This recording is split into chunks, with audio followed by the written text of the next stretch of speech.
The way he presents it is, start with, he says, first of all, what ummah are we? We are Jews. We're the descendants of Abraham, Isaac, and Jacob. That's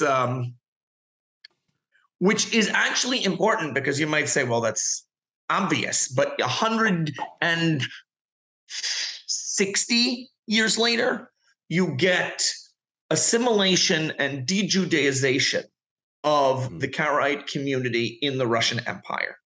So Nehemia, you mentioned ethnic nationalism. That really that you really get a rise in that in the 19th century. And you get all sorts of groups saying that we are the noble descendants of the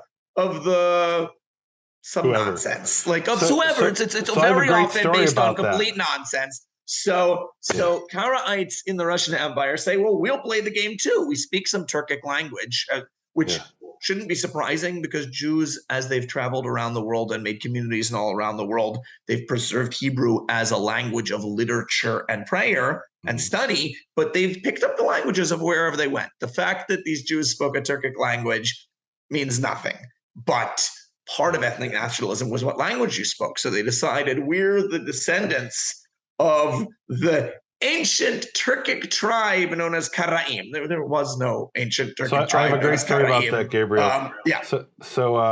And I won't give any specific details because I can't, but there was this woman who is a native speaker of this Turkic language, Karaim, who is... She must be very old, no? No.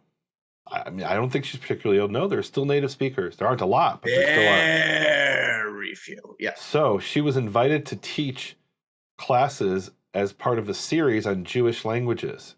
Okay. And they thought, we want someone who's a native speaker of that language. Great. And she said, I'm nobody's more qualified in the world than you, they said to her. And she literally wrote a grammar on this language. And she said, I would love to do it, but we have nothing to do with the Jews. And I'd be happy to teach the class, but not as part of a series on Jewish languages. That would be like if somebody was invited to teach a class on Yiddish, was a native Yiddish speaker, and said, I'd love to, but Yiddish has nothing to do with the Jews. They'd have to change the name of the language, because Yiddish means Jewish. Literally means Jewish. But they could. Yeah, but Yiddish has been known by other names. Right. Yiddish has historically been known by, one of the names of Yiddish is Teich, which is simply a form of the word Deutsch. So you could have some total, it's... Yeah. Well, and Karaim means scripturalist, right? In contrast to Talmudist. But scripture, it's ridiculous. The scripture, it's the same word as Quran. We're actually, we were Muslims. You could yeah, well, they don't say that, but okay. No, but there's no end to the nonsense you can say. Right. So in any event, so what you're talking about is there was this process of de-Judaization where the Karaites but you of Eastern see Europe, that at the time of Mordechai ben Nisan, that had not happened at all. So you later look at on, them and he says, what ethnicity are you? Not ethnicity. That's not what ethnos. ummah are you? What ummah? And he's, because he doesn't know. And the answer is, it's a no-brainer. Jewish. Right. Whereas the descendants of Mordechai ben Nisan today, not all of them maybe, but most of them are going to say, no, we have nothing to do with the Jews. Well, now they do, because they want to get to Israel. Because now, after the Soviet Union failed, and but this was last year. This wasn't like, I'm not saying all of them. Yeah.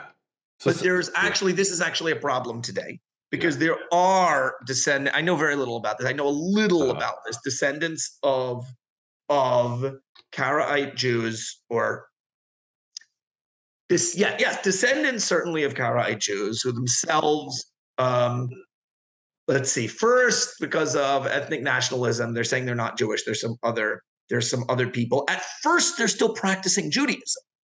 And they said that at some point our ancestors converted to Judaism. This was something they were saying in the 19th century.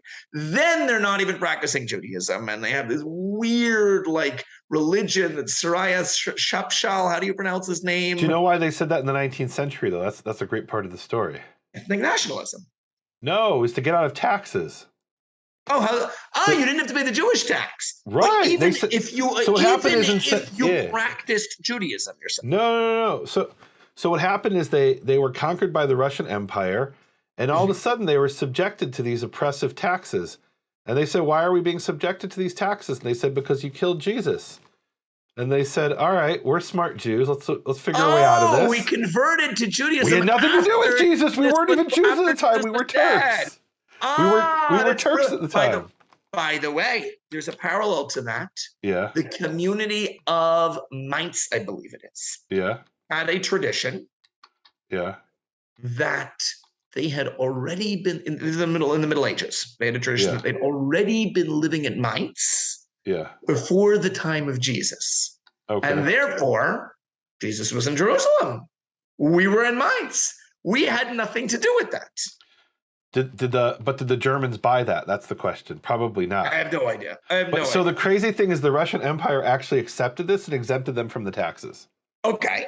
And then eventually they started to believe their own story because. So you think that it started purely pragmatic 100% and the ethnic nationalism was only after that? 100%. People have written about this. It's been proven. Okay, because then you get ethnic nationalism, and then they get really into this idea of the proud descendants of the glorious Karaim Turkic tribe, race, right? or whatever word. So they actually had two theories. One was that they're descended from the 10 lost tribes, and therefore they weren't there when Jesus was killed. So that's like the Jews in Mainz. There's a and so then first the other, we're actually very Jewish. We're so Jewish. We were Jewish before Jesus and left. Right. And the other is we're not Jewish at all. We got here. We only got involved with Judaism after Jesus already did. And so the Russians didn't believe the first story. They believed the story about them being a non-Jewish tribe that had converted. And one of the people who was pushing this was Furkovich. And one of the major push that?